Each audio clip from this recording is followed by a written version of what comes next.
মাওলানারা জীবনে মিলাদ বাড়িতে পড়ে না, মানুষের বাড়ি পড়ায়। আর ডাক্তার কোনোদিন নিজের স্ত্রীকে সিজার করে না, মানুষের বউ সিজার করে। প্রাইমারি স্কুলের শিক্ষক নিজের ছেলেকে নিজের প্রাইমারি স্কুলে পড়ায় না, তারা পড়ায় কেসিট। কারণ ওরা জানে যে আমরা কি পড়াচ্ছি। কথা কোন পীর সাহেব কোনোদিন মাজারের টাকা দেয় না, ও টাকা খালি নেয়।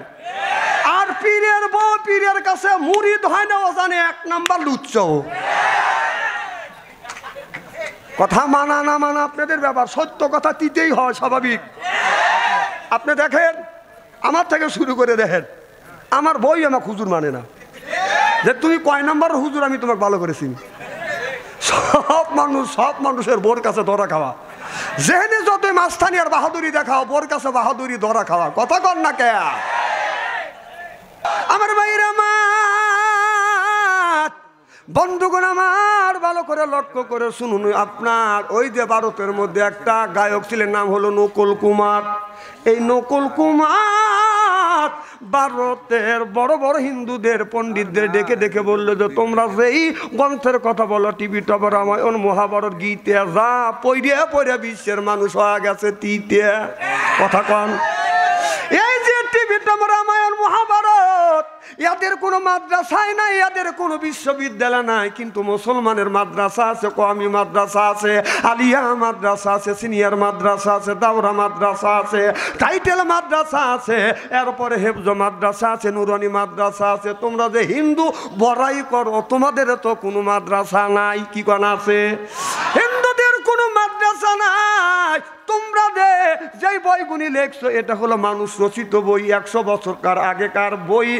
আপনার 100 বছর আগেকার আপনার টিভি টপ আর এখনকার টিভি টপ যদি পড়ে দেখেন, রাত দিন বাজান তফাৎ আছে।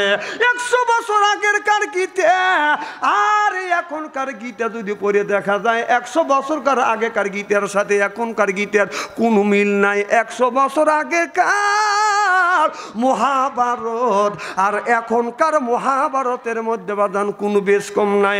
আর মুসলমানেরা আল্লাহ 30 পারা আল কোরআন 500 বছর আগে যেটা নাযিল হয়েছে, ওখান থেকে পড়তে পড়তে সূরা নাস থেকে শুরু করে সূরা আলিফ লাম পর্যন্ত আসবেন, আলিফ লাম মিম শুরু করে সূরা নাস পর্যন্ত চলে যাবেন।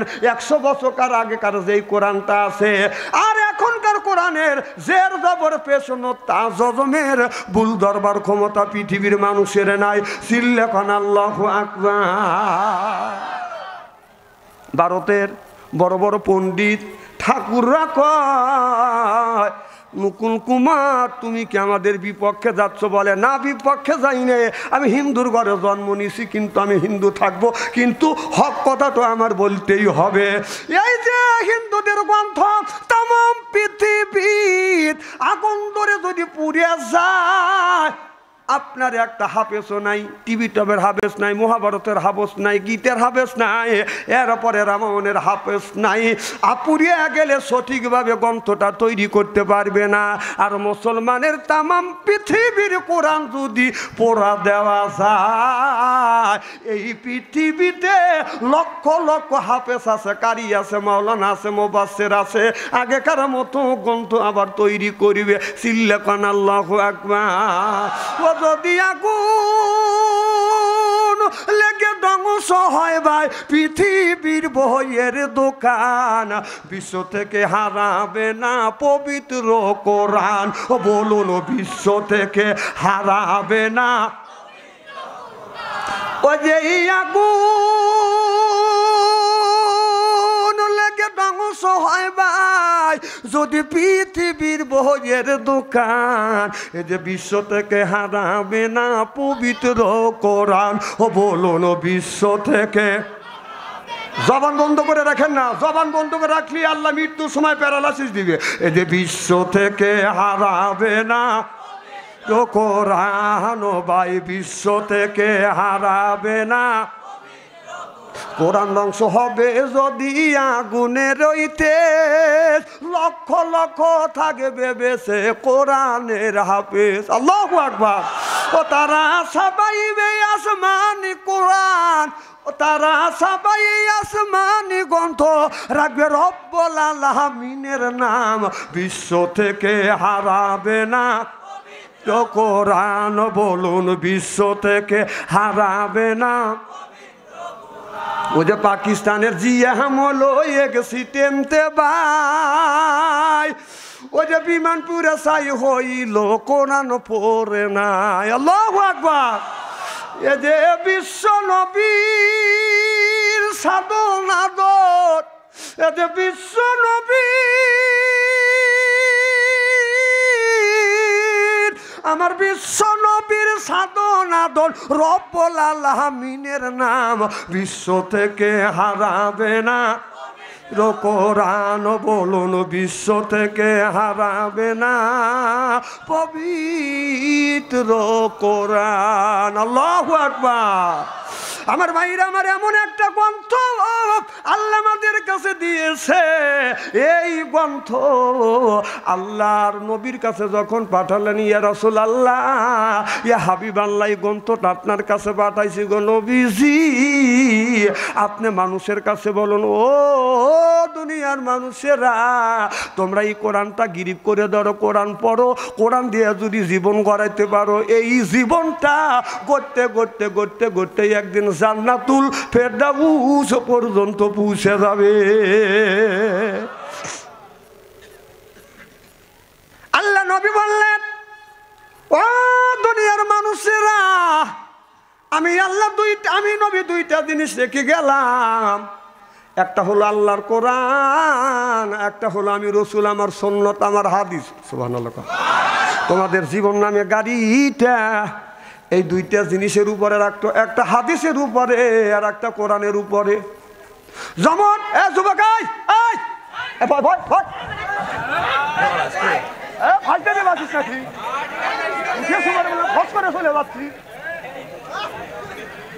দেশটা একবার জাহান্নামের দ্বার প্রান্তরে চলে গেছে এই স্ক্রিন টাচ মোবাইলের কারণে। একটু একটু সাল বলে হাতে স্ক্রিন টাচ ফোন, ও বলিয়াছে যে রাত 11টা পার দিবে, তুই মিস কল দিবি, মিস কল দিছে হুর হুর করে চলে যাচ্ছে।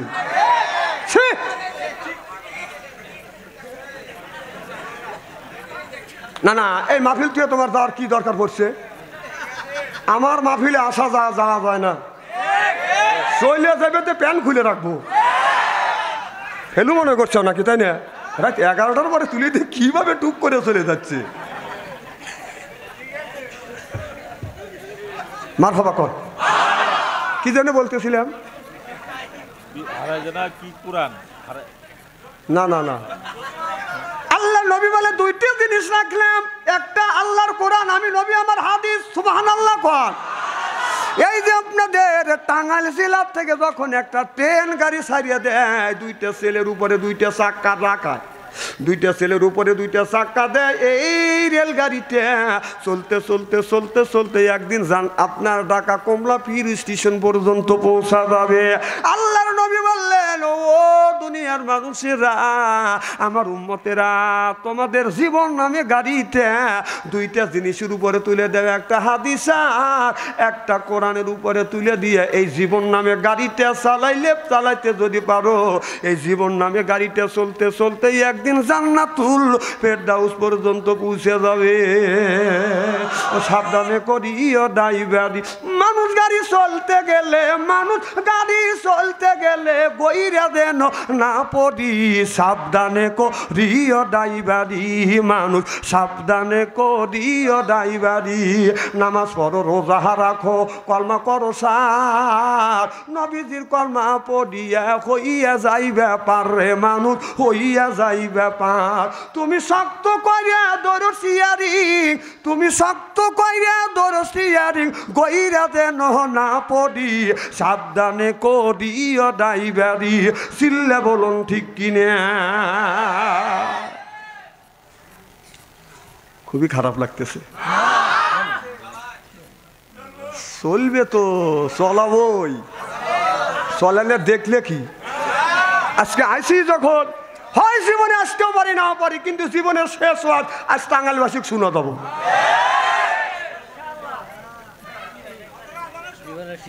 দাদু একটা ছোট একটা চা নিয়ে এসে, এ আবার চা দেয় হ্যাঁ চিনি সেরা দেয়। আচ্ছা এই শরীরে ডায়াবেটিস ধরবে কোথায় কন্ত?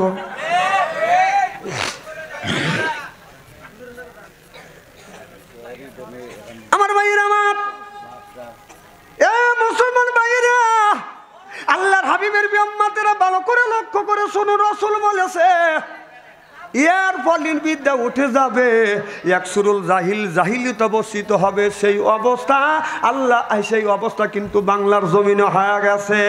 আজ থেকে আপনার 42 বছর আগে আমি একটা হাদিস পড়েছিলাম, রাসূল সাল্লাল্লাহু আলাইহি সাল্লাম বলেছে এমন একটা জামানা আসবে, এই জামানায় এমন একটা জামানা আসবে আগুনের কয়লা হাতে রাখা সম্ভব হবে কিন্তু মানুষের ভিতরে ঈমান থাকবে না। আমি রিসার্চ গবেষণা করলাম, আল্লাহ আগুনের কয়লা রাখা সম্ভব হবে কিন্তু ঈমান রাখা কঠিন হয়ে যাবে, এটা কি? আমি এই হাদিসের উপরে বিশ্বাস ছিলাম, আল্লাহ নিশ্চয়ই নতুন কোনো পদ্ধতি আসবে, যেই পদ্ধতির ভিতরে ভিতরে হাতের মুঠোর মধ্যে আগুন থাকবে আর ঈমান কোনো মানুষের চলে যাবে। এইটা গবেষণা রিসার্চ করতে করতে আপনার আজ 10 থেকে 15 বছর ধরে ধরা পড়ে গেছে। সেই জিনিসটা হলো আগুন, হলো মোবাইল। মানুষের ভিতরে বাজান ঈমান না। 1400 আপনার 50 বছর আগে রাসূল বলেছিলেন যে এমন একটা জামানা আসবে, এই জামানায় আগুনের কয়লা রাখা হাতে সম্ভব হবে কিন্তু মানুষের ভিতরে ঈমান থাকবে না। আমি এই হাদিসের উপরে অটল অবিচল আমি বিশ্বাসী থাকার পরে আমি রিসার্চ গবেষণা করতে লাগলাম, নিশ্চয়ই কোনো নতুন পদ্ধতি আসবে। আর এখন তো সেগুনি দেখছি না যে আগুনের কয়লা রাখা সম্ভব হবে, ঈমান ভিতরে থাকবে না। এখন 10-15 বছরের ধরা পড়ে গেছে আগুনের কয়লা হলো মোবাইল, মানুষের ভিতরে ঈমান নাই। আপনারা বলুন যে এই মোবাইলের মধ্যে কি নাই? কথা কম।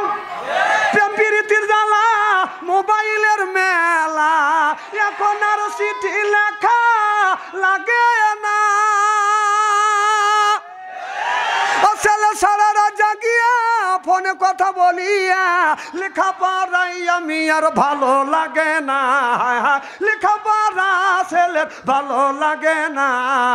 মোবাইল ফোন আসিল কি দোলা লাগিল, ফজরের ঘুম তো পোলার ভাঙল না। পেটে বাদে যাই থাক পরনে নাই থাক, মোবাইল ছাড়া আমি আর চলে না, হায় হায় মোবাইল ছাড়া ছেলের চলে না। মোবাইল ফোন আসিল কি দোলা লাগিল, ফজরের ঘুম তো পোলার ভাঙল না। রাসূল বলেছে ইয়ার ফলির বিদ্যা উঠে যাবে, একসরুল জাহিল জাহিলিত অবস্থিত হবে। সেই অবস্থা আজ সোনার বাংলার জমিনে হচ্ছে। কথা কন ঠিক কিনা? এই যে আপনাদের গ্রামের, এই গ্রামের মধ্যে যদি 50টা যুবক যুবতী থাকে, 50টা যুবক যুবতী যদি থাকে, তার হাতে যদি স্ক্রিন টাচ মোবাইল থাকে, রাত 12টার পরে আপনি মেসেঞ্জারের মধ্যে ঢোকেন, ফেসবুকের মধ্যে ঢুকে দেখেন গ্রামের মধ্যে 50টা যুবক যুবতী যদি থাকে, তার 45টাই রাত 12টার পরে লাইনে আছে। কথা কথা কথা ও কি করতেছে? তাহাজ্জুদ নামাজ পড়ে মোনাজাত করতেছে। শোনেন, একটা কথা স্মরণ করে দিয়ে যায়, হয় জীবনে আসতেও পারি নাও পারি, আর আনেন অথবা না আনেন, তবে হক কথা আমি বলবই। এই জমিনে যে পীর সাহেবের কাছে স্ক্রিন টাচ মোবাইল আছে, ওর কাছে মুরিদ হয়েন না, কারণ ও অশ্লীল ছবি দেখে। কারণ এই মোবাইলের মধ্যে যতই আপনি সেফ থাকেন, যতই সেফ থাকেন, মহিলার ছবি আসবেই, চোখে পড়বেই, জিনার জাহান্নামের খড়ি দিয়ে তোর ফ্যাক ফ্যাক করে বেবানের 5টা পয়সারও দাম নাই। কত কোন এবি ফ্যাক ফ্যাক করে বেবা।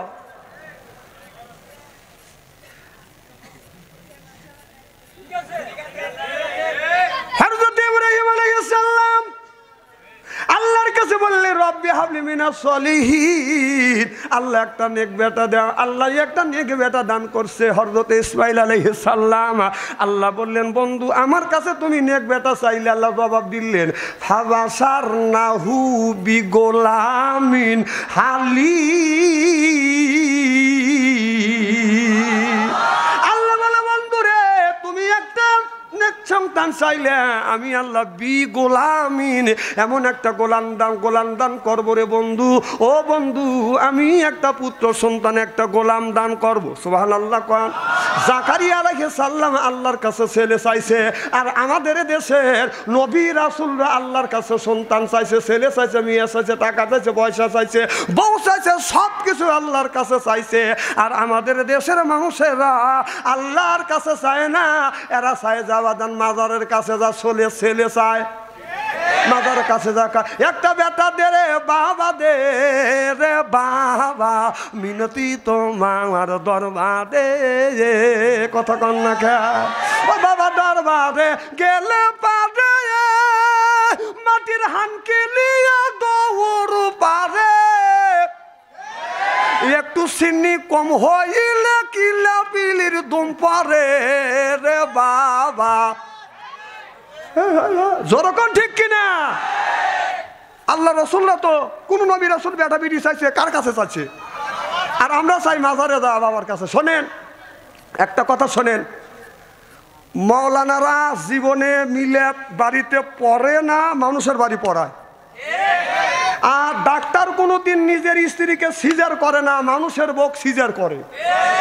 প্রাইমারি স্কুলের শিক্ষক নিজের ছেলেকে নিজের প্রাইমারি স্কুলে পড়ায় না, তারা পড়ায় কেসিট। কারণ ওরা জানে যে আমরা কি পড়াচ্ছি। কথা কোন পীর সাহেব কোনোদিন মাজারের টাকা দেয় না, ও টাকা খালি নেয়। আর পীরের বউ পীরের কাছে মুরিদ হয় না, ও জানে এক নাম্বার লুচ্চ। কথা মানা না মানা আপনাদের ব্যাপার, সত্য কথা দিতেই হয়, স্বাভাবিক। আপনি দেখেন, আমার থেকে শুরু করে দেখেন, আমার বই আমার হুজুর মানে না, যে তুমি কয় নাম্বার হুজুর আমি তোমাকে ভালো করে চিনি। সব মানুষের বোর কাছে ধরা খাওয়া, যেখানে যত মাস্তানি আর বাহাদুরি দেখাও, বোর কাছে বাহাদুরি ধরা খাওয়া। কথা কর না কে?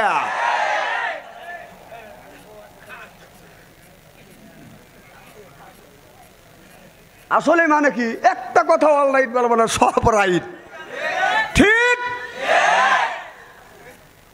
কিন্তু আজকের আবার ওয়াজ প্রায় 3টেও বাজতে পারে, 2টেও বাজতে পারে।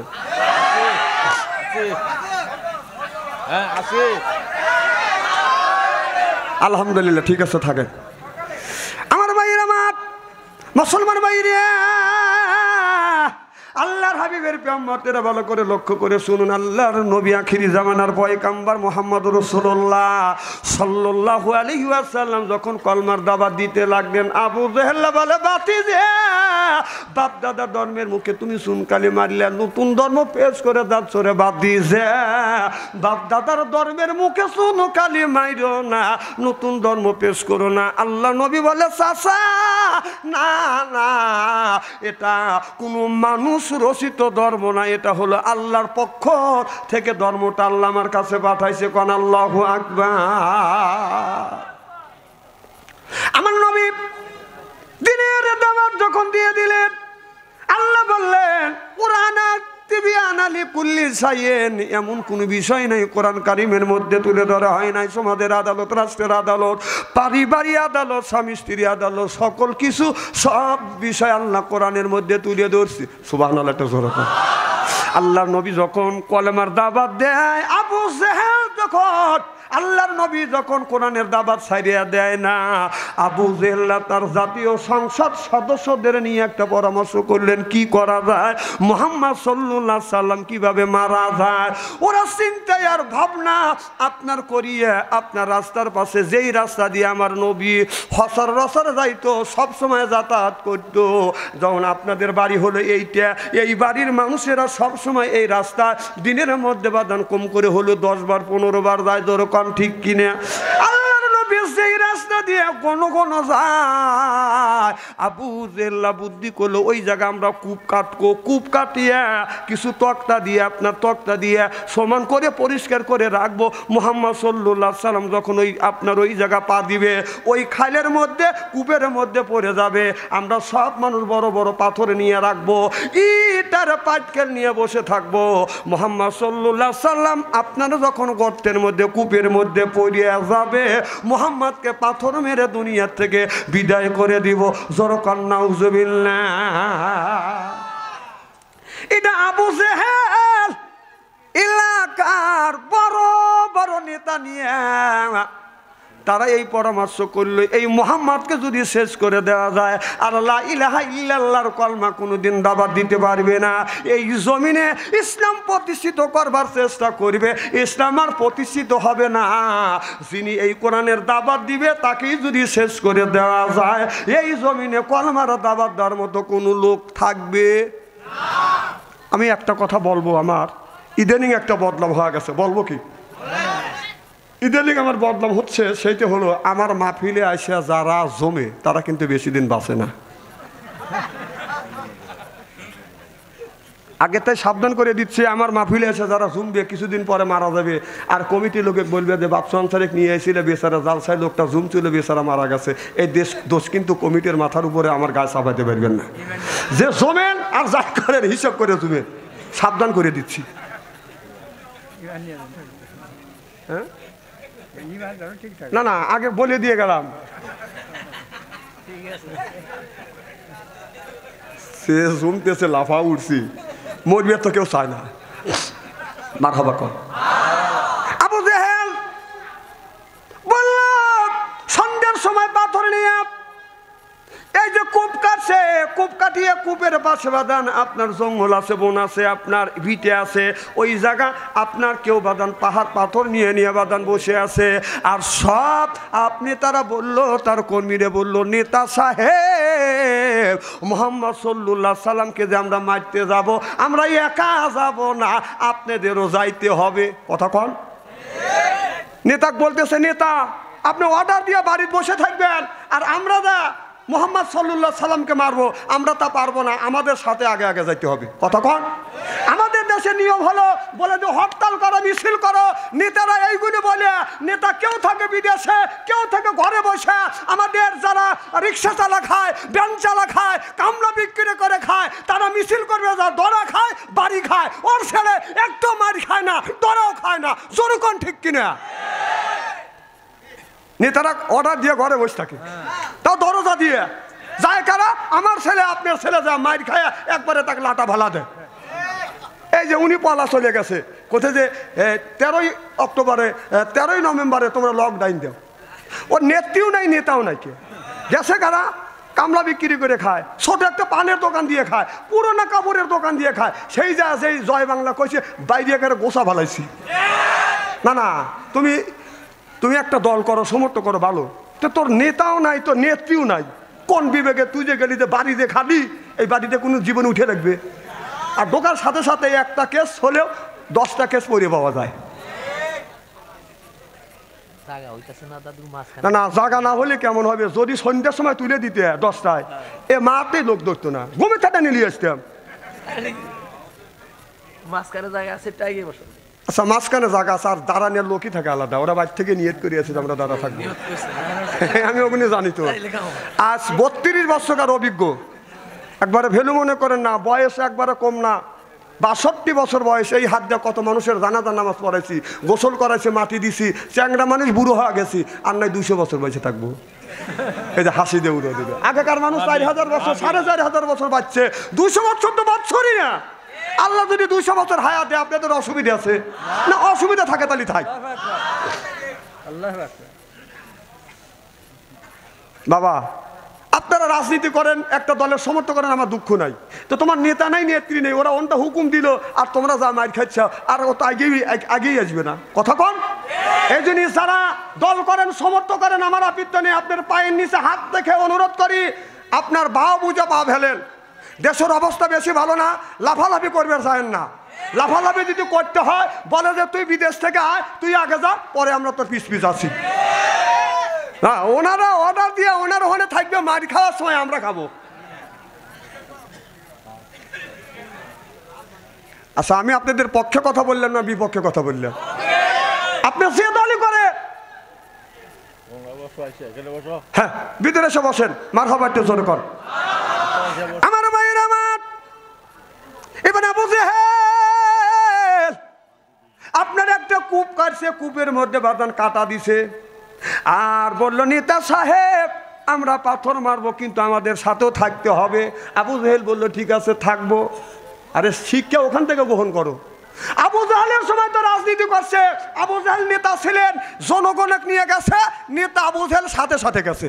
আর আমাদের দেশে নেতার নামে খবর নাই, আর তার ওই যে সমর্থক যারা তার আগে যা মার খাওয়াছে নেতা ঠিক মতোই আপনার যেই জ্যৈষ্ঠী মাসে গায়ে কাঁধের উপরে গাড়ির উপরে গামছা রাখা যায় না, উনি জ্যৈষ্ঠী মাসে কোট গায়ে দিয়ে দিয়ে ঘুরে। কথা কন, কথাকে আমি অবাস্তব বলতেছি নাকি? সব পয়েন্টে মনে মিলে রাখেন। দেখেন বাংলাদেশে যতগুলি যে দলের নেতা হোক, কোন নেতাটা মার খাচ্ছে কোন? উনি ঘরের মধ্যে থেকে বিবৃতি দিছে, আমার ছেলে আপনার ছেলে যেই গেছে বাইরে একবারে টান করে ভালাইছি। হ্যাঁ রে, 1.5 টাকার লেগে তুমি মার খেবার যাও, বলা লাগবে যে আমরা চাইতে পারি, তুই আগে আয়। দেখেন তো মিছিলেই যাবে না ও।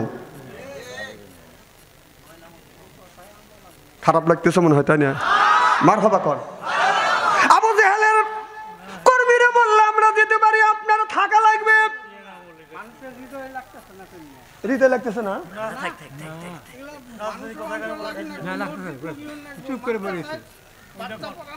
আপনি এগুলি বুঝতেছেন, এই ওয়াজটা বোঝার মতো জ্ঞানই আপনার নাই।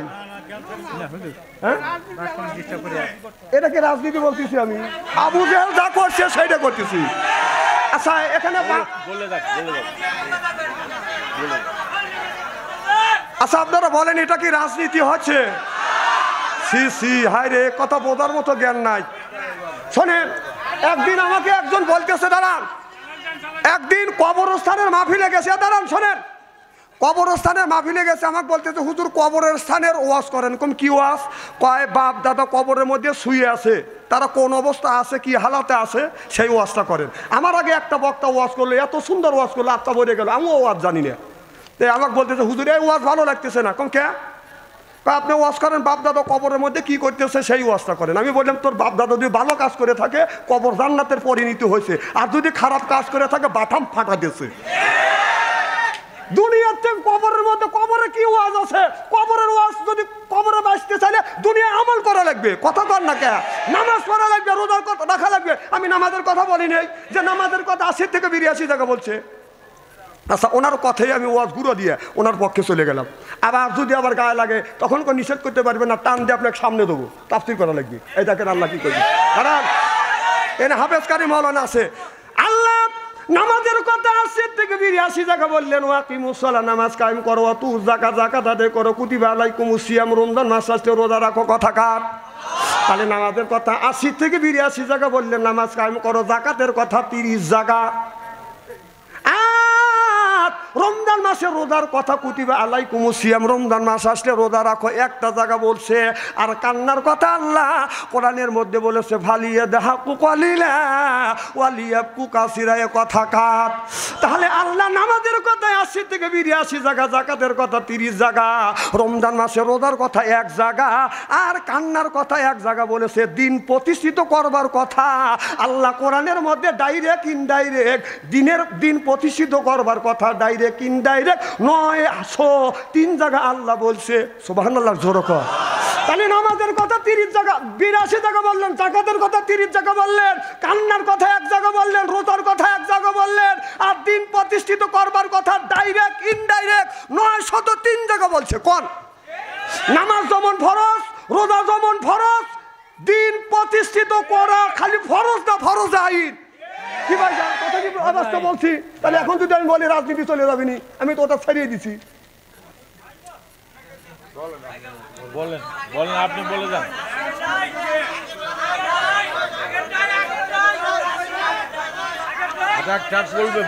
থাকেন বলতেছি। এখন যদি কোন এই যে আয়াত আছে ইন্নাল্লাযিনা আমানু, ইন্না মানে নিশ্চয়ই আল্লাযিনা যাহারা ঈমান আনছে ওই আল্লাহর উপরে, এই আয়াতের উপরে ব্যাখ্যা করি, ওয়াজ করি, 3টা তো শেষ করতে পারবো না, পুরোটাই রাজনীতি আসবে। আল্লাহ রাসূল রাজনীতি করছে, আল্লাহ রাজনীতির কথা বলছে। যদি আমরা সেই ইঙ্গিত যদি না দেই, কিয়ামতের ময়দানে বোমা শয়তান হয়ে দাঁড়াইতে হবে। আমরা চাই না যে বোমা শয়তান হয় আমরা দাঁড়াই। কথা কন না কে? আমরা পীরের মতো উঠবো, পীরের মতো কাজ করব, জান্নাতি মেহমান হয়ে আল্লাহর আদালতে দাঁড়াবো।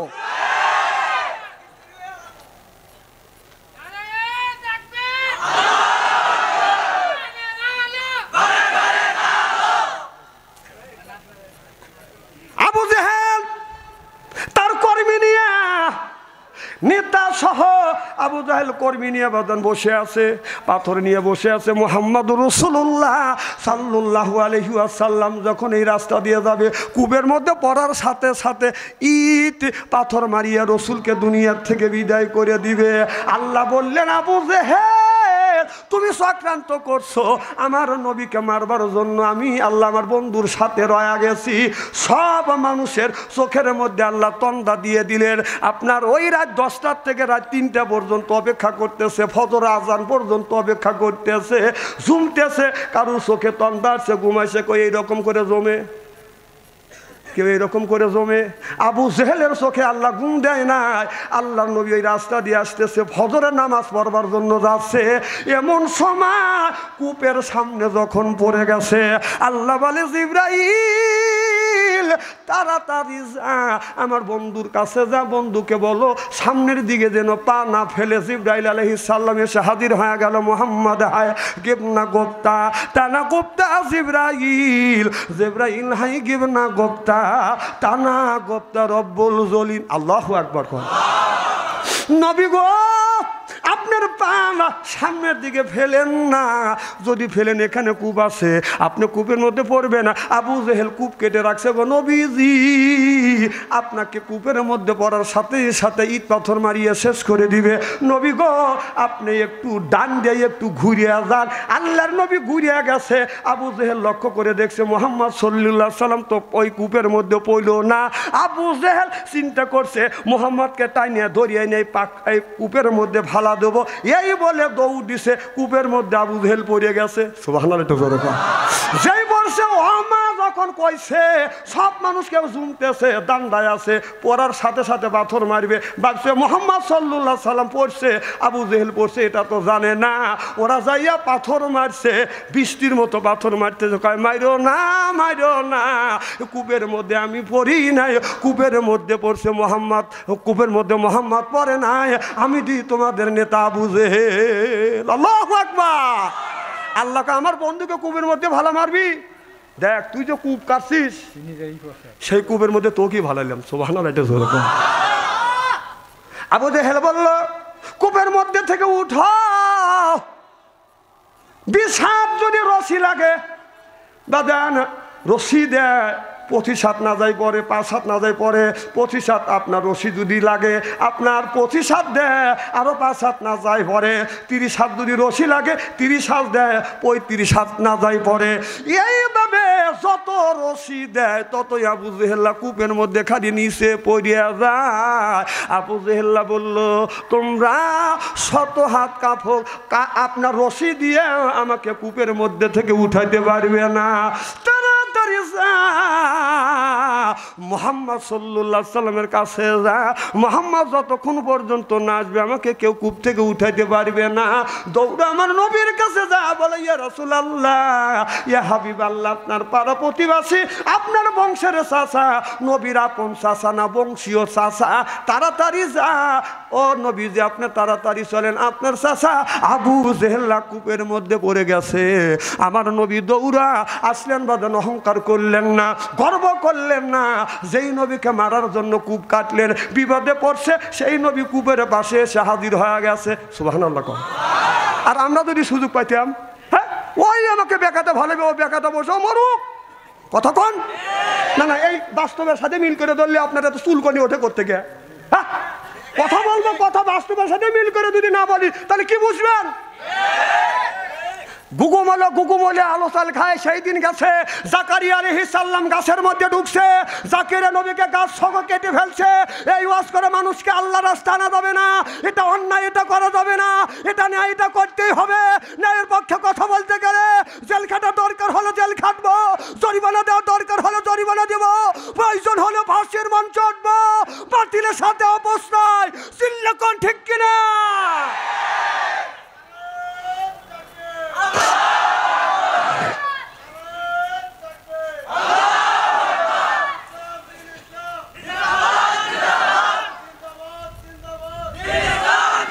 আমার ভাইরা আমার, এবার খুব খারাপ লাগতেছে। বিশ্ব নবী মুহাম্মদ রাসূলুল্লাহ সাল্লাল্লাহু আলাইহি ওয়াসাল্লাম কূপের কাছে এসে হাজির হয়ে গেল। চাচা কি অবস্থা? বলে ভাতিজা সত্য কথা বলি। দেখেন কাফের হলে সত্য কথা করছে, আর আমাদের নেতারা এ কথা করেই তো খারাপ বলে। দেখেন আমাদের মিথ্যা কথা, আর কাফের হলেও সত্য কথা বলতেছে। ভাতিজা এই কূপটা কাটছেই তোমাকে মারার জন্য, তুমি কূপের মধ্যে পড়বে, আমরা সব চতুর্দিকে আসি, তোমাকে পাথর মাইরা শেষ করে দেবো। কিন্তু দেখা গেল আল্লাহ তোমাকে বাঁচাইছে, এই কূপের মধ্যে আমি তো পড়ে গেছি। ভাতিজা তুমি আমাকে বাঁচাও, তুমি যা বলবে আমি তাই শুনবো। সুবহানাল্লাহ। আল্লাহ নবী রশি লাগলেন না, কাছে লাগলেন না, রহমতের নবী রহমতের হাত টান করে দিলেন। ওয়ামা আরসালনাকা ইল্লা রাহমাতাল লিল আলামিন। আল্লাহর নবীকে রহমত স্বরূপ প্রেরণ করেছে। রহমতের নবী রহমতের হাত দিলেন। চাচা আপনি আমার হাত ধরলেন, রশিদর লাগলেন না, কাশি লাগলেন না, হাত দিলেন। আবু জেহেল হাত ধরলেন, আমার নবী টান দিয়ে তুললেন। বলে চাচা, ও চাচা তুমি বলে সোজা বলবো তুমি তাই শুনবে। ও চাচা শুধু একটিবার লা ইলাহা ইল্লাল্লাহ মুহাম্মাদুর রাসূলুল্লাহ বলেন। আবু জেহেল বলে আল্লাহকে মানি, কিন্তু তুমি নবী, তোমাকে নবী বলে মানবো না। নাউজুবিল্লাহ, এটা জোরে কর। আবু জেহেল বলে আল্লাহকে বিশ্বাস করছিল, কিন্তু রসুলকে নবী বলে মানে নাই, বিদায় সে কাফের হয়ে গেল। এই যে কাদিয়ানীরা আল্লাহ রসুলকে শেষ নবী বলে তারা মানে নেন নাই বলে ওরা কাফের কাফের কাফের, আর ওদেরকে যারা কাফের বলবে না তারাও কাফের। কথা কোন? শুধু নবীকে শেষ নবী না মানার কারণে।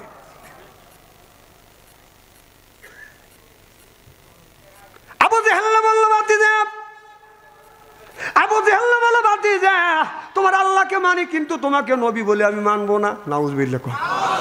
দেখেন আবু জেহেল বদরের ময়দানে যখন যুদ্ধে যাবে, খানায় কাবার গিলাফ ধরে বলে আল্লাহ, হে কাবার মালিক তুমি সত্য আমি বিশ্বাস করি, কিন্তু তোমার গেলাফ ধরে আমি বলতেছি যারা হক তাদেরকে বিজয় দিও, বাতিলকে তুমি ধ্বংস করে দিও। আল্লাহর খানায় কাবার গেলাফ ধরে বলতেছে। আল্লাহ বলে আবু জেহেল রে, আমার কাবার গেলাফ ধরে তুমি বলছো তোমার দোয়া মঞ্জুর। সুবহানাল্লাহ। দোয়া মঞ্জুর হয়ে গেছে। আবু জেহেল যুদ্ধের ময়দানে গেছে, বদরের ময়দানে গেছে, মুসলমানের বিজয় দিছে। আবু জেহেলকে বাদান দুনিয়া থেকে বাদান বিজয় করে দিছে। আবু জেহেল বদরের ময়দানে যুদ্ধ করতে করতে করতে করতে আবু জেহেল বাদানে এক সময় যুদ্ধের মধ্যে বাদান যুদ্ধ শুরু হয়ে গেছে। তুমুল আকারে যুদ্ধ, কেউ কাউরে চেনে না। বদরের ময়দানে বাপের বিরুদ্ধে ছেলে অস্ত্র ধরছে, ছেলের বিরুদ্ধে বাদান বাবা অস্ত্র ধরছে। আমার কথা কি বাদান বুঝতেছে না? একটা ছোট বাচ্চা মদ্দিস বাদানে, একটার বয়স হলো 14 বছর, আর একটা ভাইয়ের বয়স হলো 16 বছর। মদ আর মদ্দিস এই দুইজনরা বলে ইয়া রাসূলুল্লাহ, ইয়া হাবিবাল্লাহ, আপনার মুখে শুনেছি এই জমিনের সবচাইতে বড় শত্রু হলো আবু জেহেল। নবী গো অনুমতি দেন বদরের ময়দানে যাব, আবু জেহেলকে পিটাবো, আমার বিশ্ব নবীর বদলা গ্রহণ করব। আল্লাহ নবী বললেন তোমাদের দুই ভাইয়ের নাম কি? বলে ইয়া রাসূলুল্লাহ, ইয়া হাবিবাল্লাহ, আমার নাম মুআস আর ছোট ভাইয়ের নাম হলো মুআদ্দিস। আমার নবী বলেন মুআস মুআদ্দিস রে, এ মুআস তোমারে যুদ্ধে যাওয়ার পারমিশন দিলাম, মুআদ্দিস রে আমি তোমাকে যুদ্ধে যাওয়ার পারমিশন দিলাম না। মুআদ্দিস ডেকে বলে ইয়া রাসূলুল্লাহ, একই মায়ের পেটে জন্ম নিছি, বাবা আর ঔরস থেকে জন্ম নিছি, বাবার নাম হলো বাদান আলফাত, আমার পিতা আলফাত, আমার ভাইয়ের পিতার নাম আলফাত। হুজুর আমার ভাইকে যুদ্ধের ময়দানে পারমিশন দিলেন, আমাকে দিলেন না কেন? আমার নবী বলে মুআদ্দিস তুলনামূলক তোমার শক্তি বেশি, মুআদ্দিস রে তোমার শক্তি কম, এই জন্য তোমার বাইরে পারমিশন দিলাম, তোমার দিলাম না। মুআদ্দিস ডেকে বলে ইয়া রাসূলুল্লাহ, ইয়া হাবিবাল্লাহ, ভাই পারমিশন পায়, ভাইয়ের গায়ে শক্তি আছে এইটা আপনি ভাবছেন? হুজুর ভাইয়ের সাথে একটা বারাবারে কুস্তি লাগা দে, বাইরে কুস্তির মধ্যে পরাজিত যদি করতে পারে, বলেন গো নবীজি বদরের ময়দানের সৈনিক হওয়ার নসিব হবে নি? হুজুর আমার ভাইকে যদি আমি কুস্তিতে যদি পরাজিত করতে পারি, আপনি বলেন বদরের ময়দানে সৈনিক হওয়ার নসিব হবে? সুবহানাল্লাহ। আল্লাহর নবী বললেন, লাগো দুই ভাই দেখি। ছোট ভাই বড় ভাইকে চোখের ইশারায় বলেছে, ভাই মত তুই তো জানিস কুস্তিতে তোমার সাথে আমি পারবো না, আমি তো জানি আমি পারবো না, তবে নবীর সামনে একবার জমিনে টান হয়ে শুয়ে আমাকে বুকের উপর বসারও সুযোগ করে দে, তোরটা তো ক্যান্সেল হবে না। সুবহানাল্লাহ জোরে কর যে ভাই তোরটা তো ক্যান্সেল হবে না, জমিনে শুয়ে বুকের উপর ইতে বসা সুযোগ করে দে, তোরটা তো বাতিল হবে না। বড় ভাই ছোট বাইরে সারা বুঝছেন, বুঝিয়া লড়াই করতে করতে নবীর সামনে বড় ভাই টান হয়ে জমিনে শুয়ে বলেন, ছোট ভাই বুকের উপর চড়ে বলে, ইয়া রাসূলুল্লাহ, ইয়া হাবিবাল্লাহ, দেখলেন তো কত তাড়াতাড়ি আমার বাইরে জমিনের মধ্যে ফেলে দিছি। আল্লাহু আকবার। এবার নবী বলে, আমি বুঝেছি তোমার ভাই তোমাকে বদরের সৈনিক বানানোর জন্য এমনি শুয়ে পড়েছে। সুবহানাল্লাহ জোরে কর। আহা, রসুলের প্রেম কত কত মহব্বত, রসুলের প্রেম তাদের ভিতরে, আর আমাদের রসুলের প্রেম একটু বিপক্ষে কথা গেলি হয়। আমি যে দল করি, আমি যে কাজ করি, আমি যে কর্ম করি, সেইটা যদি গীতা মহাভারত দিয়ে যদি বলা হয়, সেটা যদি আমার পক্ষে হয়, গীতা মহাভারত দিয়ে বললেও বলে দেন হ্যাঁ কথা ঠিক হয়েছে। আর আমি যে দল করি, আমি যে কাজ করি, আমার কাজের বিপক্ষে যদি কথা হয়, আমার নেতা নেত্রীর বিপক্ষে যদি কথা যায়, সেটা যদি কোরআন হাদিস দিয়ে বলা হয়, তারপরও বলে যে মোট আনসাইন্টিফিক কথা ঠিক হয় নাই কে। এইটাই হলো আমাদের ব্যাপার। নিজের স্বার্থ খুঁজেন না ইসলামের জন্য।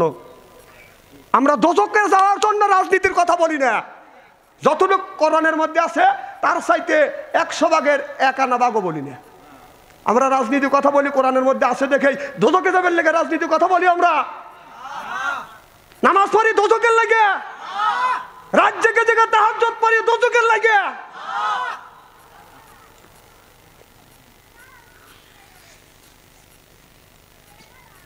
সারা বাংলায় ওয়াজ করি, হাজার হাজার পাবলিক আসে, বুঝাতে গেলে বিভিন্ন রকমের কথা বলতে হয়। এই মধ্যে রেতে তুলে দিয়েছেন, যদি খালি তেল তেলে যদি ওয়াজ করতাম, এই গভীর রাতিতে লোক গুনে এসে বসতো না। লোক আসতে এসে থাকবেই, কারণ ওই আগের জামানায় ইসলামের শত্রু ছিল, এখনো আছে, ভবিষ্যতে। এটা মানুষের দোষ না, দোষ হলো শয়তানের, বোঝার দোষ।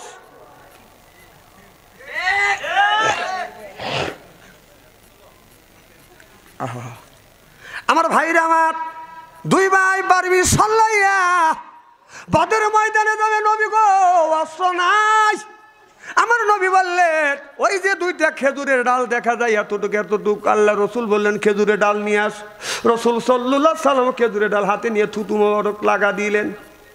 দুই ভাই 2টা ডাল নিয়ে বাদান রওনা করলেন, তরবারি চাইতে বেশি দাম। সুবহানাল্লাহ জোরে কর। রসুলের থুতু লাগানোর সাথে সাথে এই খেজুরের ডাল তরবারি চাইতে দাঁড়াল হয়ে গেছে। মানা না মানা আপনার ব্যাপার। মানলে তাল গাছ, না মানলে নারকেল গাছও না। আপনি মানলেন না তো আমার কি?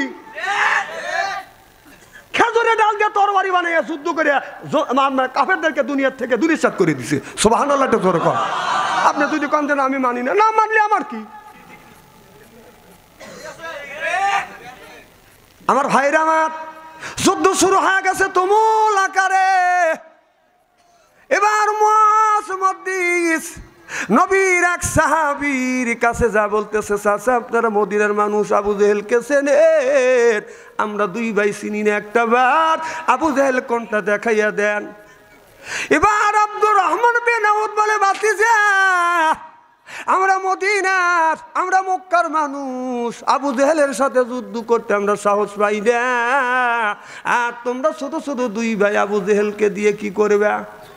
এবার মসজিদ বলে, চাচা এগুনি বলবেন না, এক নজর দেখাইয়া দেন, আমরা কি করবো আপনি নিজেই 2 চোখে করতে না পারে। সামনে যত বাধা আসবে আমি উপেক্ষা করে চলে যাব, দেখবি পিছন থেকে যেন কেউ আমাকে আক্রমণ করতে না পারে। সুবহানাল্লাহ। 2 ভাই বদরের ময়দানে ছুটলেন, তুমুল আকারে লড়াই করতে করতে আবু জেহেল পর্যন্ত পৌঁছে গেলেন, যাইয়া আবু জেহেলের ডান পা ঝুলতেছে। এবার মদ্দিসকে ডেকে বলে, মদ্দিস এটা নবীর শত্রুকে শেষ করে দিব, আপনার তরবারি নিয়ে হযরতে তরবারি নিয়ে আবু জেহেলের ডান আঁটুর উপরে যখন কোপ মারছে, আঁটু বরাবর কোপ মারছে, নবীর শত্রু বেঈমান আবু জেহেল জমিনের মধ্যে পড়ে গেছে। দুই ভাই কোপাইতে কোপাইতে আবু জেহেলকে জমিনের মধ্যে বাদান শুয়ে ফেলছে। এ আবু জেহেল্লা, আমার বিশ্ব নবীকে জীবনে অনেক কষ্ট দিয়েছিস, আবার নবীকে অনেক মারছিস, আর জমিনের বুকে তোমাকে থাকতে দিব না। আবু জেহেল জমিনের মধ্যে শুয়ে পড়ছে, দুই ভাই খালি তরবারি দিয়ে বাদান কোপাচ্ছে। এদিকে আবু জেহেলের বড় ছেলে ইকরামা দূর থেকে লক্ষ্য করে দেখে আমার বাবা আবু জেহেলকে জমিনের মধ্যে শুয়ে ফেলছে। আবু জেহেলের বড় ছেলে ইকরামা দৌড়েছে হযরত মোসের ডান বাম কাঁধের হাতের এই জায়গা বাদান আপনার কোপ মেরেছে, হাতটা ছিন্ন হয়ে গেছে, কিন্তু বগুলের নিচে চামড়াতে একটু লেগে আছে। ঝুলন্ত হাত নিয়ে জোরে দৌড় দিতে পারে না, চক্কর দিতে পারে না। হযরতে মাছ হাতের দিকে তাকাইয়া বলে, হাতে তুই আমার যুদ্ধের ময়দানে, লড়াইয়ের ময়দানে যুদ্ধ করতে ডিস্টার্ব করবি, দেখ বদরের ময়দান আমি তোমার সাথে কি ব্যবহার করি। কিতাবের মধ্যে আসতেছে মত এই বাম হাত ডান হাত এইরকম করে ধরছে বদরের জমিনে, বাম হাতটা বাদাম জমিনে শোয়াইয়া ডান হাত দিয়ে টান মারছে, হাতটা ছিন্ন হইয়া বদরের ময়দানে গলা কাটা কবুতরের মতো থরথর করে কাঁপতেছে, লাফাচ্ছে, ঠোঁটটা আঙুলটা এরকম করে নড়াচড়া করছে, রক্তক্ষয় অবস্থায় জমিনের মধ্যে পড়ে গেছে। ছোট ভাই মদ্দিস বড় ভাইয়ের কাছে যা বলে, ভাই রে নবীর সাথে লড়াই করতে বদরের ময়দানে একই সাথে আসলাম, তুমি বদরের ময়দানে নবীর জন্য ইসলামের জন্য হাত দিলে, আমি তো কিছুই দিতে পারলাম না, তোমার কেমন লাগে? বলে মদ্দিস রে, জোরে কথা বলতে পারি না, শরীর ব্যথা হয়ে গেছে, শূন্য অবস্থা, রক্ত শূন্য অবস্থায় পড়ে গেছে। এবার মদ্দিস তোমার কানটা আমার মুখের গোড়ায় লাগিয়ে দে। ছোট ভাই কান বড় ভাইয়ের মুখের গোড়ায় যখন লাগাইলেন, বড় ভাই চোখের পানি ফেলে দিয়ে কান্দের বলে, মদ্দিস রে আমি আমার নাকের গোড়ায় জান্নাতের সুঘ্রাণ অনুভব করতে পাই। আহা, তারা ছিল নবীর প্রেমিক,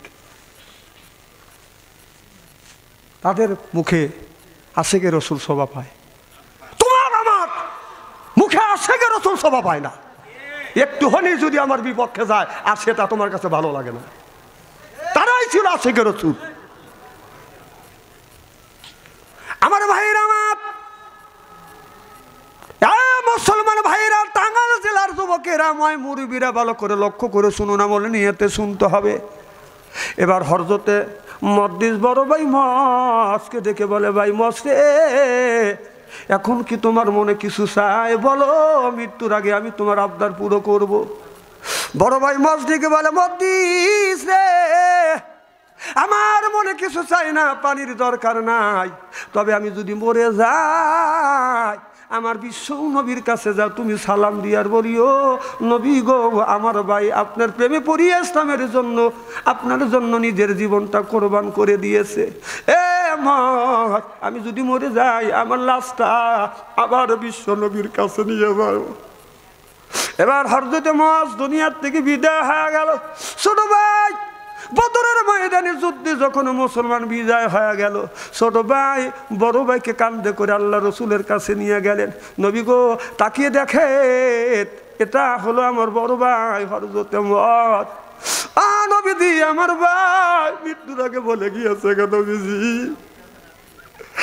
আপনি আমার ভাইয়ের জানাজার নামাজ পড়াবেন কেন? নবীজি আপনার প্রেমে পড়িয়া আমার ভাই জীবনটা কোরবান করে দিয়েছে। সুবহানাল্লাহ। ইতিমধ্যে মুসলমানের বিজয় হয়েছে। আবু জেহেল মাঠের মধ্যে পড়ে আছে। নবীর সাহাবী হযরতে আব্দুল ইবনে মাসউদ দৌড়া যাইয়া আবু জেহেলের আপনার বুকের উপর চড়ে বলে, আবু জেহেল রে, একদিন তুই আমার গালে থাপ্পড় দিয়ে আমার কানের পর্দা ফাটা দিয়েছিলি, এখন পালাবি কোথায়? বাগার মতো কোনো জায়গা না। আবু জেহেল, তুই একদিন আমাকে থাপ্পড় দিয়ে আমার কানের পর্দা ফাটা দিয়েছিলি, এখন তোর খবর, এখন তোর কি অবস্থা? একদিন নবী বললেন, সাহাবীরা রে, কেউ কি আছো সূরা আর-রহমান আবু জেহেলের স্পেশাল বৈঠকে জালাত তেলাওয়াত করতে পারবে? নবীর সাহাবী আব্দুল ইবনে মাসউদ বললেন, নবী গো, যদি আপনি অনুমতি দেন ওই জায়গায় আমি তেলাওয়াত করব। আর অনুমতি পাইয়া আব্দুল ইবনে মাসউদ চলে গেলেন, যায় দেখে রাসূলকে কিভাবে মারবে। আবু জেহেল আলোচনা করতেছে, ওই জায়গায় আব্দুল ইবনে মাসউদ ইয়াসিন সূরা আপনার আর রহমান তেলাওয়াত করতেছে। আর রহমান আল্লামাল কুরআন খলাকাল ইনসানা আল্লামাহুল বায়ান।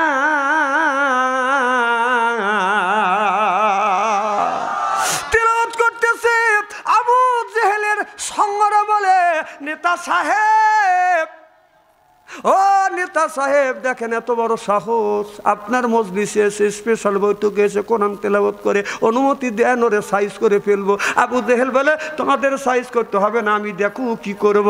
আবু জেহেল্লা কিতাবের মধ্যে আসছে, আবু জেহেল্লা চামড়ার মুজা হাতে লাগাইয়া হযরতে আব্দুল ইবনে মাসউদের গালের উপরে কান বরাবর এমন থাপ্পড় মারছে, কানের পর্দা পর্যন্ত ফেটে গেছে, রক্ত বের হয়ে গেছে।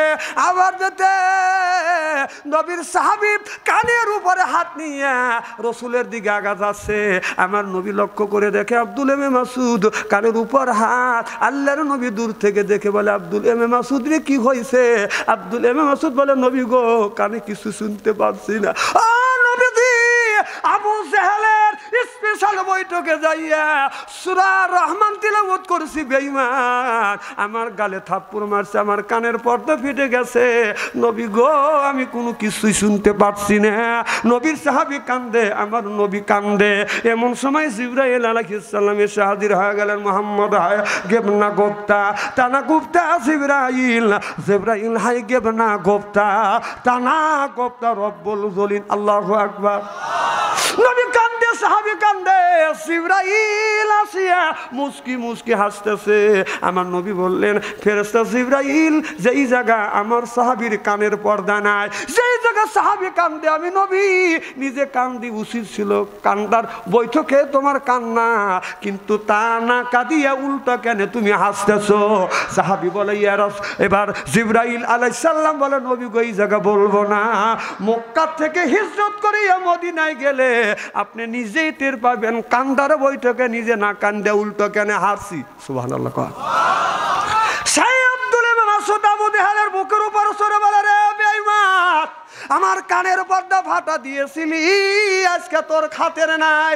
এবার আব্দুল ইবনে মাসউদ রশি, পায়ে রশি লাগাইয়া টানে, লাশটা লড়ে না।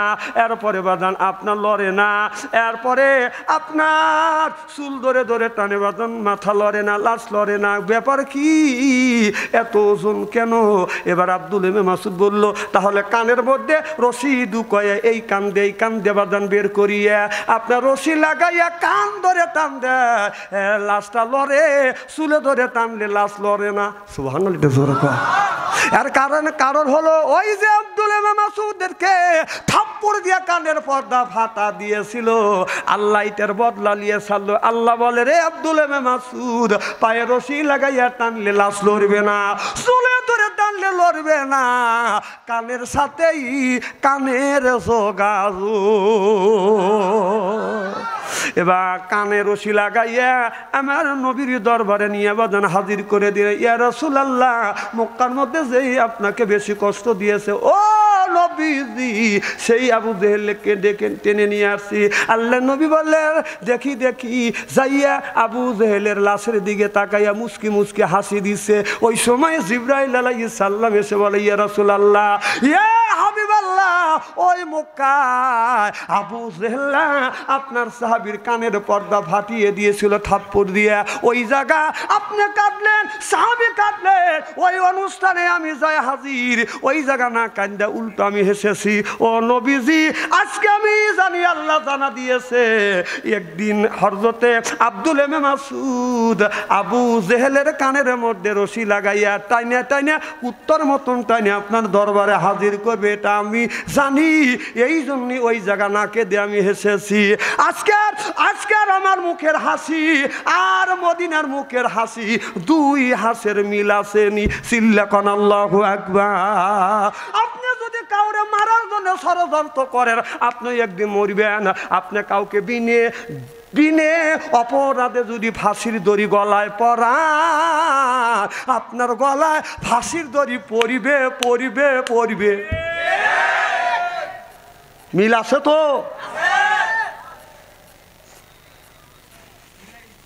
আমার ভাইয়েরা, আমার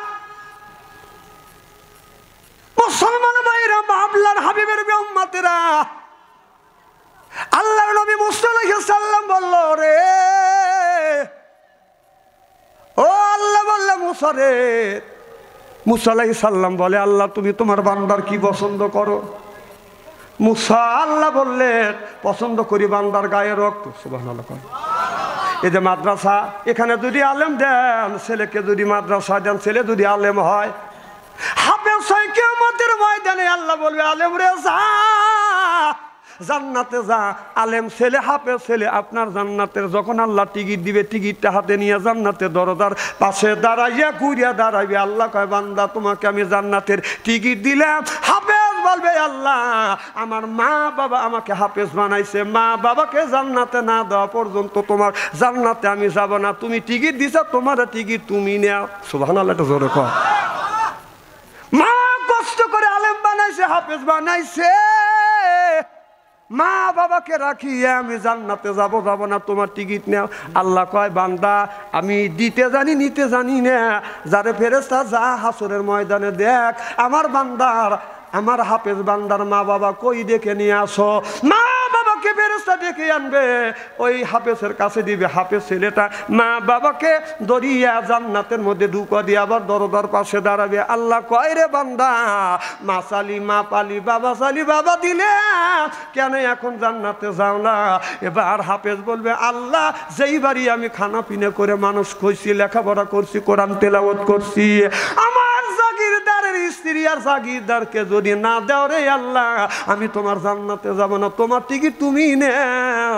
সুবহানাল্লাহ, এটা কয়। আমার জাগিরদার কর্ম করছে, কাজ করছে, উপার্জন করে আনছে, এরপরে তার বিবির কাছে দিয়েছে, তার বিবি রান্না বাড়া করি আমারে খাওয়াইছে, আমি পড়াশোনা করি হাফেজ হয়েছি, আলেম হয়েছি, আল্লাহ যদি তারে না দেও আমি জান্নাতে যাব না। আল্লাহ বলবে, ফেরেশতা যা যা জাগিরদারের স্বামী স্ত্রী দুজনকে নিয়ে আসো। যখন আসবে ধরিয়া জান্নাতের মধ্যে দিবে।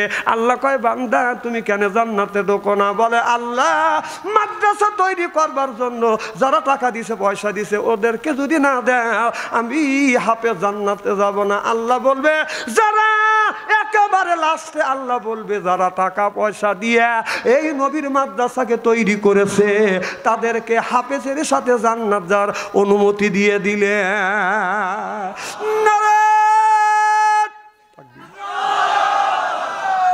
এজন্য একটা ছেলে হাফেজ বানান, আলেম বানান। আপনি যদি মারা যান, হাফেজ ছেলে আলেম ছেলে যদি জানাজার নামাজ পড়ায়, তাহলে আপনার জানাজার নামাজ পড়ালে আপনার কবরে গোরা যাপ মাপ। সুবহানাল্লাহ। আর বাংলা শিক্ষিত করলাম, আপনার ছেলেকে যদি জানাজার নামাজ পড়াবে দেয়, ও জানাজার নামাজ পড়তে যায়, ঈদের নামাজ পড়ে ভালায়। এখন যদি বলি তো কথা তো আবার গাও বিলে যাবিনি। হ্যাঁ, ছেলে যে বাংলা দিলে, বাংলা পড়াইলে, ও তো আলহামদুলিল্লাহ সহিভাবে বলতে পারে না। কথা কর না কে? বিসমিল্লাহ সহিভাবে বলতে পারে না। আল্লাহু আকবার বলবে না, আল্লাহু আকবার বলবে না, আল্লাহু আকবার বলবে, তাই জানে না, তাই জানে না। আবার বড়াই করো না।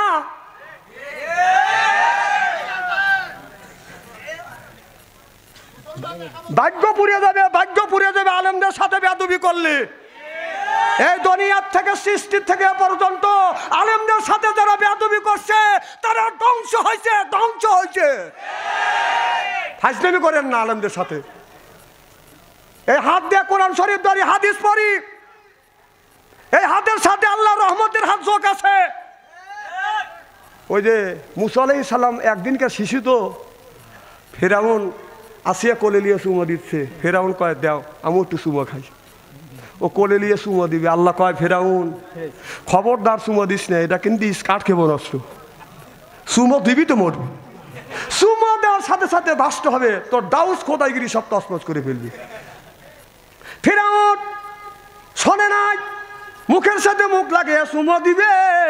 ছোট ছোট বাচ্চা আমরা কোলে নিলে সাধারণ চুমো দেয়। আবার সোনামণি লক্ষ্মীমণি টু টু টু টু সুবহানাল্লাহ কর না খে কি কর চুমো দেয় কিনে। এবার ফেরাউন চুমো দিবে যাবে, চুমা দিতে যাবে। আল্লাহ কয় রে ফেরাউন চুমা দিস না, তোর অপবিত্র মুখ আমার পবিত্র বন্ধুর মুখে লাগাইস না। যদি লাগাইস খাটকে বনষ্ট, বাঁচতে হবে। বাঁচতে হলে তোর দাউস খোদাইগিরি তসমস। ফেরাউন শোনে না, চুমা দিবে। আল্লাহ কয় বন্ধু রে মুসা ফেরাউনের সাথে মিতালি করবার জন্য পাঠাই নাই, একসাথে স্টলে বসে চা খাওয়ার জন্য পাঠাই নাই। যেই মুখ লাগাইছে আল্লাহ কয় রেডি হও। মুসা আলাইহিস সালাম হাত টান করে থাপ্পড় মারছে, চক্কর খাইতে খাইতে জমিনের মধ্যে পড়ে গেছে। ফেরাউনের গালের উপরে 5টা আঙ্গুল ফুটে উঠছে। ফেরাউন গাল ধরে বলে বিবি রে, যেই সন্তানটাকে দে, ছোট বাচ্চা মানুষ আমারে থাপ্পড় মারছে, আমি ওরে জবই করব। আসিয়া কোলে নিয়ে বলতেছে স্বামী গো, ছোট বাচ্চা কোলে নিলে হাত নাড়াচাড়া করে, হাত নাড়াচাড়া করছে, একটু গালে লাগছে, আর তুমি ওই রকম অমনি করতেছ, একটু হাত নাড়াচাড়া করতেই পারে। এবার ফেরাউন বলে বিবি রে, হাত নাড়াচাড়া করে না, ওই এমন জোরে থাপ্পড় দিছে আমার গাল জ্বলিয়ে গেল, পুড়িয়ে গেল, মলমে তো ঠান্ডা হয় না। আল্লাহু আকবার। কারণ আল্লাহর রহমতে হাত যোগ আছে। কথা কন না কে? খালি তাই নাই, কিয়ামতের ময়দানে ওই ফিরাউন ওই গালের উপর হাত রেখে আল্লাহর আদালতে দাঁড়াবে। শত শত মানুষ বলবে গালের উপর হাত নিয়ে দাঁড়া, আল্লাহর আদালতে উঠছে লোকটাকে, কেটে হলো মুসা আলাইহিস সালাম থাপ্পড় খাওয়া লোক ফিরাউন। এই হাতের সাথে আল্লাহর রহমতে হাত যোগ আছে। কোরআন শরীফ দড়ি পড়ি, খায়া তো দেখেন নাই, যারা খাইছে ওরাই বুঝছে। আমার ভাইরা আমার, এই মাহফিলের জন্য, মাদ্রাসার জন্য একজনের কাছে আমি মুসাফির মানুষ দোয়া করব। 3 শ্রেণী মানুষের দোয়া আল্লাহ কবুল করে, মা বাবার দোয়া, মজলুমের দোয়া, মুসাফির দোয়া। সুবহানাল্লাহ। আমি দোয়া করবো। একজন ব্যক্তি বলে হুজুর এই মাদ্রাসার জন্য 10,000 টাকা দিব। একজন বলে হুজুর 20,000, একজন বলে 5,000, একজন বলে 2,000, 1,000 1,000 করে 10 জন ব্যক্তির কাছে বাদান 10,000 টাকা চায়। জীবনের সদস্য 20,000 টাকা, 1 বছরের সদস্য 2,000 টাকা। কারণ আপনার একটা পান খাইলে বাদান 5 টাকা, চা খাইলে 5 টাকা, সিগারেট খাইলে বাদান 5 টাকা, দিন আপনার 2 টাকা, দিন আপনার ওই 4 টাকা কয়েক পয়সা করে জমা করলে মাসে বাদান আপনার মাসে বছরে বাদান 2,000 টাকা হয়। একজন কামলা বিক্রি করে সেও দিতে পারবে, ব্যাংক চালে সেও দিতে পারবে। আসেন ভাইজান হাত তোলেন বাদান, কোন ব্যক্তি বাদান 1 বছরের বাদান আপনার সদস্য হবেন, প্রত্যেক বছরে 1-2,000 করে টাকা। এরপরে আজীবনের সদস্য 20,000 টাকা। এই মাদ্রাসা 1,000 1,000 2,000 5,000 করে। আসেন ভাইজান আমি একটু গুনাহগার মানুষ, পান খুলে দোয়া করব। 1,000 টাকা কোন ব্যক্তি দিবেন একটু হাত তোলেন। না 1,000 2,000 5,000 10,000 কে আসান দেন? মা বোনরা আছে।